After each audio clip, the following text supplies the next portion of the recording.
ہالی ووڈ کی ایک فلم آئی تھی جس کا نام تھا ریزیڈنٹ ایول۔ اس فلم کی کہانی یہ تھی کہ ایک امبریلا کارپوریشن نامی کمپنی نے ایک ایسا وائرس ایجاد کیا جس سے متاثرہ افراد ایک مہذب انسان سے یکایک ایک جانور میں تبدیل ہو جاتے۔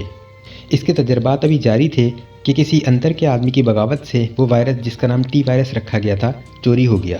چوری کرنے والے نے ستم یہ کیا کہ جاتے جاتے یہ ٹی وائرس اس امبریلا کارپوریشن کے اندر بھی ایئر کنڈیشننگ سسٹم کے ذریعے پھیلا گیا۔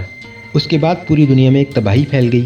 اس وائرس کے پھیلنے کا طریقہ کار یہ تھا کہ متاثرہ شخص اگر کسی غیر متاثرہ کو کاٹ لے یا نوچ لے تو اگلے چند منٹ میں وہ بھی متاثر ہو جاتا۔ ان متاثر افراد کو زومبیز کا نام دیا گیا۔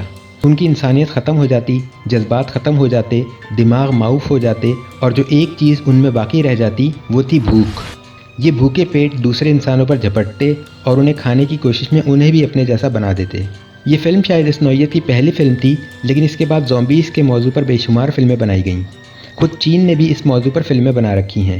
اب سوال یہ ہے کہ میں آپ کو یہ کہانی کیوں سنا رہا ہوں؟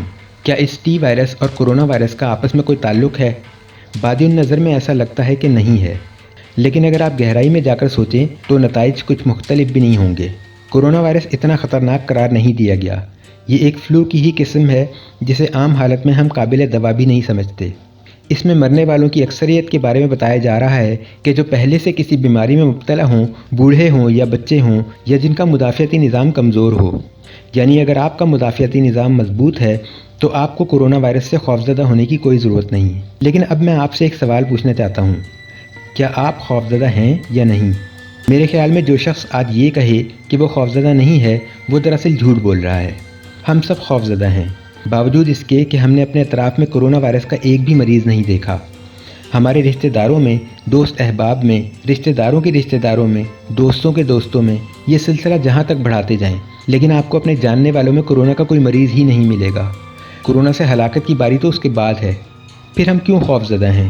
کیونکہ میرا ذاتی خیال یہ ہے کہ جو لوگ ہمیں کرونا وائرس سے متعلق خبریں دے رہے ہیں، ان کا مقصد ہمیں مطلع یا خبردار کرنا ہرگز نہیں، بلکہ وہ ہمیں خوفزدہ ہی کرنا چاہتے ہیں۔